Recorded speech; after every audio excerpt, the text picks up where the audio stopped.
అందరికీ నమస్కారం. ఈరోజు కథ మదిమీటిన మౌనరాగం పార్ట్ 6 రచించిన వారు వేమూరి శ్రీలత గారు. ఇక కథలోకి వెళ్ళిపోదాం.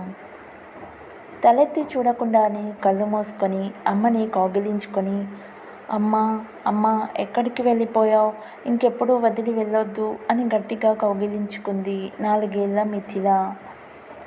ఆహా వెళ్ళను. మరి అన్నం తినవు? నా బంగారు మిదు కదూ.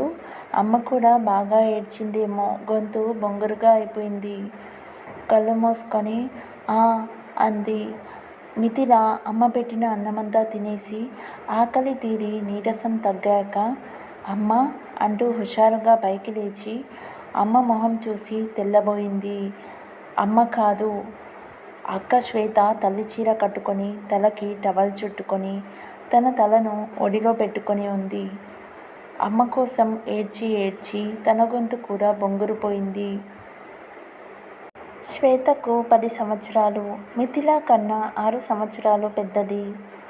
ఒక్క కూతురే చాలనుకున్న ఆనందరాజ్ వసంత దంపతులు శ్వేత మారం చేయడంతో ఇంకొకరిని కనుక తప్పలేదు.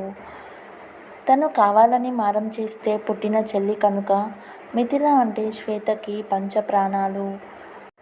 అందుకే తల్లి పోయినా తన దుఃఖాన్ని దిగమింగి చెల్లెల్ని ఎలా మరిపించాలో అనుకుంటూ తల్లి చీరలో మిథిల బెంగ తీర్చాలని చూసింది. అక్క నువ్వా, అమ్మ కాదు అంటూ శ్వేతని కొట్టబోయింది మిథిల. మిథు బంగారం, అమ్మ దేవుడి దగ్గరకు వెళ్ళింది కదా, తొందరగానే తిరిగి వచ్చేస్తుందట. అప్పటి వరకు నిన్ను జాగ్రత్తగా చూసుకోమని నాకు చెప్పింది. నువ్వు పేచీ పెట్టకుండా ఆడుకుంటే వచ్చేటప్పుడు దేవుణ్ణి అడిగి నీకోసం బోలెడన్ని మ్యాజిక్స్ తెస్తుందట అంది శ్వేత. మ్యాజిక్ అనే మాట వినగానే కళ్ళు పెద్దవి చేసి అక్కని ఆశ్చర్యంగా చూసి, నిజంగానా అక్క? అయితే మనిద్దరం కలిసి తిందాం అమ్మ వచ్చే వరకు అంటూ అక్కని హత్తుకుపోయింది. చెల్లెలి కోసం ఆ పసి మనస్సు పడే ఆరాటాన్ని చూస్తున్న ప్రతి ఒక్కరికి మనస్సు మోగదైపోయింది. పసిపిల్లలకి తల్లిని దూరం చేయగలిగాడంటే ఆ దేవుడిది ఎంత రాతి గుండె అని అందరి కళ్ళు చెమర్చాయి. ఇద్దరిని చెరోవైపు తీసుకొని కమలమ్మ గారి చేతికి అందించారు ఆనందరాజ్ గారు. కూతురు పోయిన దుఃఖాన్ని గుండెల్లోనే దిగమింగుతూ వాళ్ళని గుండెలకు హత్తుకుంది కమలమ్మ గారు. అది మొదలు ఇద్దరిని కంటికి రెప్పలా కమలమ్మ గారు చూసుకుంటుంటే మిథుని తన హృదయంలా పదిలంగా చూసుకునేది శ్వేత. తర్వాత 4 సంవత్సరాలు గడిచిన తర్వాత రామభద్రం గారి కొడుకు విజయ్ కుమార్, అతని భార్య శాంతి, కొడుకు గగన్ కూడా ఇక్కడికే వచ్చేశారు. అమ్మమ్మ పెద్దదైపోయి మిమ్మల్ని చూసుకోలేకపోతుంది, అందుకే మిమ్మల్ని చూసుకోవడానికి మేం వచ్చేసాం అంటూ చెబుతూ ఉండేది శాంతి. గగన్ శ్వేత కన్నా 3 సంవత్సరాలు చిన్న, మిథు కన్నా 3 సంవత్సరాలు పెద్ద. పెంకితనంగా చాలా అల్లరి చేస్తూ ఉండేవాడు. దానితో కొడుకుని హాస్టల్లో పెట్టేశాడు విజయ్ కుమార్. ఇక అప్పటి నుండి శాంతికి అసలు పనేమీ లేకపోవటంతో వీళ్ళిద్దరి మీద దృష్టి పెట్టింది. కూర్చున్నా నించున్నా ఏం చేసినా ఏదో ఒక విమర్శ చేస్తూ అత్తగారితో తిట్లు తింటూ ఉండేది. శాంతి ప్రవర్తనను అర్థం చేసుకున్న దగ్గర నుండి శ్వేత తాను ఏమైనా అన్నా ఊరుకోకుండా వెంటనే కౌంటర్ ఇచ్చేది. మిథుని ఏమైనా అన్నా ఊరుకునేది కాదు. హాలిడేస్కి వచ్చినప్పుడు గగన్ వీళ్ళతో కొంచెం పేచీలు పెట్టుకున్నా బాగానే ఆడుకునేవాడు. ఇక ఆనందరాజ్ గారు శ్వేత చిన్న వయసులో ఉండగా మొదలుపెట్టిన శ్వేత ల్యాబొరేటరీస్ చిన్న ఫార్మాస్యూటికల్ యూనిట్గా మొదలై 10 సంవత్సరాలలోనే ప్రైవేట్ లిమిటెడ్ సంస్థగా మారింది. ఇక హైదరాబాద్ మొత్తం మీద group of Shweta medical shops కూడా బాగా రన్ అవుతున్నాయి. బంధువులు పరిచయస్తులు అందరూ బిజినెస్ ఇంకా వేరే సిటీలలో కూడా లాంచ్ చేయవచ్చు కదా అని అడిగిన ప్రశ్నకు, నా కూతుళ్లకు బిజినెస్కు కూడా న్యాయం చేయాలంటే ఇంతటితోనే తృప్తి పడితే చాలు అని నవ్వుతూ జవాబు ఇచ్చేవారు. ఆనందరాజ్ గారు ఎంత బిజీగా ఉన్నా బిజినెస్ మొత్తాన్ని మేనేజర్స్కి, ఆడిటర్స్కి, అకౌంటెంట్స్కి ఎవరికీ వదిలేవారు కాదు. ప్రతి నెల ఎక్స్‌పోర్ట్, ఇంపోర్ట్, ఫైనాన్స్ మొత్తం టాలీ చేసుకోవడం అన్నీ స్వయంగా చూసుకునేవారు. కూతుర్లు ఇద్దరికీ స్వయంగా వర్క్ నేర్పించి ఒక్కో నెల వాళ్ళని స్వంతంగా టాలీ చేయమని తర్వాత తాను చెక్ చేసుకునేవారు. మెడికల్ షాప్స్లో మాత్రం మెడిసిన్స్ ఆర్డర్ పెట్టడం, ఎక్స్పైర్ అయిన మెడిసిన్స్ రిటర్న్ పెట్టడం లాంటి పనులు మాత్రం విజయ్ కుమార్కి అప్పగించారు. శ్వేత ఫార్మసీలో పీహెచ్డీ, రీసెర్చ్ చేసి కొత్త మెడిసిన్ లాంచ్ చేసి పేటెంట్ తీసుకొని తన ల్యాబొరేటరీస్లో తయారు చేయాలని, మిథుల ఎంబీఏ చేసి కంపెనీని టేకోవర్ చేయాలని ఆయన కోరిక, ఆశ. కూతుర్లను ఆ దిశగానే అడుగులు వేయించసాగాడు. శ్వేత పీహెచ్డీ చివరి సంవత్సరానికి వచ్చేసరికి మిథిల హైదరాబాద్లో పేరున్న ఇండియన్ స్కూల్ ఆఫ్ బిజినెస్ ఐఎస్బీలో ఎంబీఏ జాయిన్ అయింది. ఆ సమయంలోనే ఆనందరాజ్ గారికి లంగ్ క్యాన్సర్ రూపంలో వాళ్ళని విధి మళ్ళీ చిన్నచూపు చూసింది. 4th స్టేజ్లో ఆయనకి లంగ్ క్యాన్సర్ బయటపడింది. ఇక ఎక్కువ రోజులు బ్రతకరని డాక్టర్స్ చెప్పిన వెంటనే తనకు నమ్మకస్తుడు, ప్రాణ స్నేహితుడైన గణపతిరావు కొడుకు విక్రాంత్తో శ్వేత పెళ్లి చేసేశారు. ఆయన కోరుకున్నట్లుగానే శ్వేతకి ఫారెన్లో మంచి ఫార్మాస్యూటికల్ కంపెనీలో రీసెర్చ్ ఫెలోషిప్ వచ్చింది. కూతురు ఫారెన్ నుంచి మెడిసిన్ కనుక్కొని పేటెంట్తో తిరిగి వస్తుంది అన్న నమ్మకంతోనే కన్నుమూశారాయన. ఆయన చనిపోయిన తర్వాత చెల్లెల్ని వదిలి వెళ్ళలేక ఫారెన్ వెళ్ళింది శ్వేత భర్తతో కలిసి. కమలమ్మ గారికి ఆరోగ్యం సహకరించకపోవడం వల్ల ఎక్కువ సమయం రూమ్లోనే గడపడంతో మిథిలాకి ఒంటరి అయిపోయినట్లుగా అనిపించింది. గగన్ బీటెక్ అవడంతోనే సాఫ్ట్వేర్ ఇంజనీర్గా బెంగళూరులో జాయిన్ అయ్యాడు. ఇక ఇంట్లో ఎవరూ తనని ఆపేవారు లేక గగన్కు మిథిలాకు పెళ్లి చేస్తామని అందరితో చెప్పసాగింది శాంతి. కమలమ్మ గారు కూడా ఈ పెళ్లి ఇష్టమే అన్నట్టు మాట్లాడేది. ఇక ఇంటికి పెద్ద దిక్కు నేనేనని విజయ్ కూడా మిథిల జీవితంలోనూ కంపెనీ వ్యవహారాల్లో జోక్యం చేసుకోవడం లాంటివి చేస్తూ ఉండేవాడు.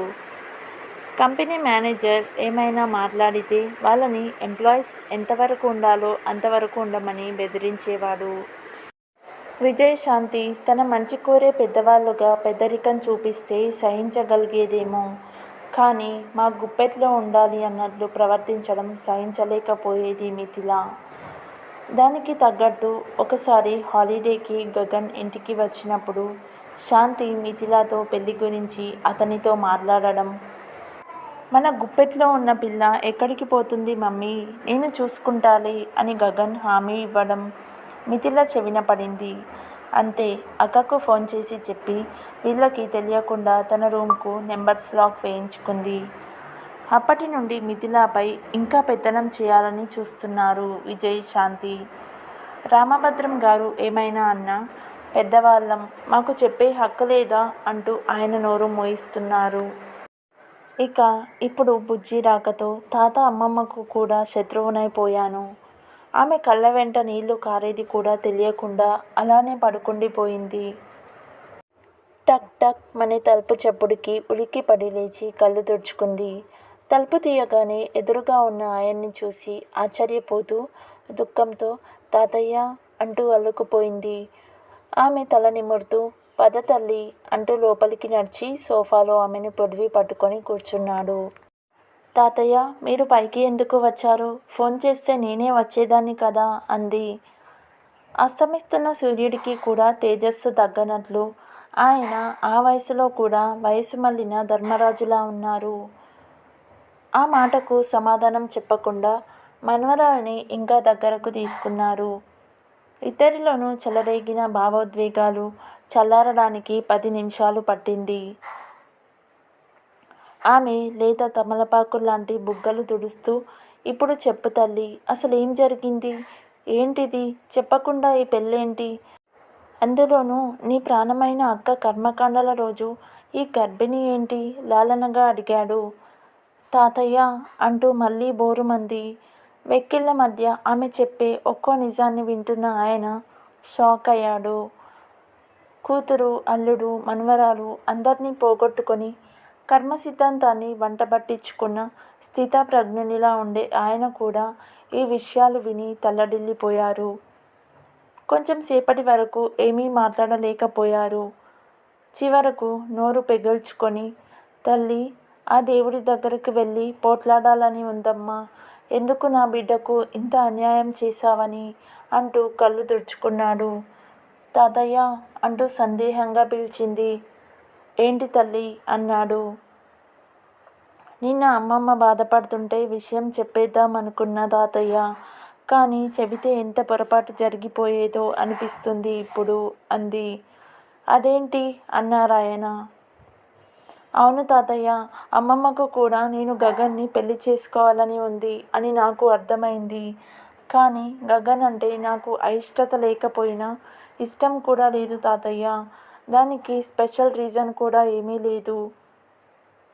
మనింట్లో ఉన్నా కానీ మామయ్య, అత్త మమ్మల్ని అంత ప్రేమగా చూడలేకపోవడం రీజన్ కావచ్చు.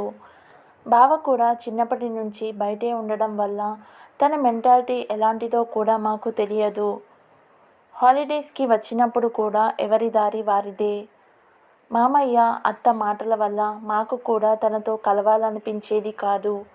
తాను కూడా మేమంటే అంత ఇంట్రెస్ట్ ఏం చూపించేవాడు కాదు. అమ్మమ్మకి నేనంటే ఇష్టమైనా కూడా గగన్ని ఇచ్చి చేయాలని ఎందుకు అనుకుంటుందో దిగులుగా అందామె. ఆమెను చూసి చిన్నగా నవ్వాడాయన. మితు, నువ్వు కూతురువైతే వాడు మా వంశాంకురం. నీ మీద ఎంత ఆపేక్ష ఉంటుందో అంతకు మించిన ప్రేమ వాడి మీద ఉంటుంది. ఇది ఒక్క మీ అమ్మమ్మ మనస్తత్వమే కాదు, కొడుకులను మాత్రమే వారసులుగా భావించే మన సమాజానిదే ఈ మనస్తత్వం. ఇక అమ్మమ్మ తన మనవడు అన్ని రకాలుగా సుఖ సంతోషాలతో బాగుండాలని కోరుకోవడం తప్పు కాదు. కొడుకు అప్రయోజకుడై అల్లుడి పంచలో పడి ఉంటున్నప్పుడు మనవడన్న గొప్పగా బ్రతకాలని ఆశపడుతుంది. ఇటు మీ డాడీకి కూడా మగపిల్లలు లేకపోవడంతో మీరు ఎవరిని చేసుకుంటే వాళ్ళు అదృష్టవంతులవుతారు. ఆ అదృష్టమేదో మనవడికే పట్టాలని ఆవిడ ఆశ. అది పేరాశో దురాశో తనకు తెలియదు అంతే. సరే, ఆ విషయం పక్కన పెట్టు. ఇప్పుడు నువ్వు ఈ విషయం అమ్మమ్మకు తెలియకూడదు అంటే నేను చెప్పను, సరేనా అన్నాడు. సారీ తాతయ్య, అలా అని కాదు. వరుసగా ఇన్ని ప్రాబ్లమ్స్తో నా మనసంతా చెదిరిపోయింది. ఇప్పుడు నా లక్ష్యం ఈ బిడ్డ మాత్రమే. నేను డెలివరీ అయిన తర్వాత 4 సంవత్సరాల పాటన్నా ఫారెన్ వెళ్ళిపోతాను తాతయ్య. తర్వాత ఆలోచించుకుంటాను ఏం చేయాలో. మరి బిజినెస్ అన్నారాయన. పర్లేదు తాతయ్య, 4 సంవత్సరాలే కదా, మామయ్య ఏమీ వదిలేసి వెళ్ళిపోరు కదా, నేను కూడా అక్కడి నుంచే చూసుకుంటూ ఉంటాను అంది. సరే తల్లి, నీ ఇష్టం, ఇంకా టైం ఉంది కదా, జాగ్రత్తగా ఆలోచిద్దాంలే అంటూ ఆమె తల మీద చేయి వేసి దుఃఖంతో రుద్ధమైపోయిన గొంతుతో, నీ బిడ్డతో నువ్వు కొత్త జీవితాన్ని మొదలు పెట్టాలని కోరుకుంటున్నాను తల్లి అని బయటకు నడిచాడు. మిథుల లేచి ఫ్రెష్ అయి బాల్కనీ డోర్ తీసేసరికి బుజ్జి రెడీ అయి బాల్కనీలో పచార్లు చేస్తున్నాడు. సారీ బుజ్జి, ఉదయమే నువ్వు కాఫీ టీ లాంటివి ఏమైనా తాగేవాడివేమో. నా వల్ల ఇక్కడ ఉండిపోవాల్సి వస్తుంది. నాకు మార్నింగ్ సిక్నెస్ బాగా ఉంది, లేవలేకపోతున్నాను అంది. పర్వాలేదు, ఈ బుజ్జిగాడికి ఏదైనా అలవాటే. మీరే పాపం రాత్రి వీడి కోసం వెయిట్ చేస్తూ భోజనం పడుకోవడం కూడా లేట్ అయింది. వీడు లోపలికి వచ్చిన తర్వాతే మీరు పడుకోవాలని మర్చిపోయాడు. ఇక నుంచి అలా ఏం చేయడులేండి అన్నాడు జోవియల్గా. ఇక్కడికి కొత్తగా జాబ్ వెతుక్కోవడానికి వచ్చాను అన్నాడు. ఇప్పుడు ఆ పని కూడా లేదు కదా, ఎక్కడికి వెళ్ళాడో అడిగితే ఏమనుకుంటాడో అనుకుంటూ, అయినా తన పర్సనల్ పనులు నాకు అనవసరం కదా అనుకుంది మనసులో. బుజ్జి, టిఫిన్ చేద్దాం రండి అంటూ ముందుకు నడుస్తున్న ఆమె వంక చూశాడు. రెడ్ కలర్ లెగ్గిన్ మీద గంధం కలర్ టాప్, మబ్బులు వెలిసిన ఆకాశంలా కళ్ళు నిర్మలంగా తలతలలాడుతున్నాయి. నీ దరి చేరి ఎన్ని రోజులైందో అని బెంగపడ్డ చిరునవ్వు చిన్ని మొలకల గులాబీ బుగ్గల్లో విరబూస్తున్నట్లు ఉంది. నిన్న ఉన్నంత దుఃఖం ఆమెలో కనబడడం లేదు. కారణం తెలియకుండానే అతని మనసు తేలికైనట్లు అనిపించింది. చిరునవ్వుతో ఆమెను అనుసరించాడు అతను. మిగిలిన కథ నెక్స్ట్ పార్ట్లో చూద్దాం. ఏమైనా మిస్టేక్స్ చదివి ఉంటే క్షమించగలరు. If you like this video, please like, share and subscribe to my YouTube channel. Thank you.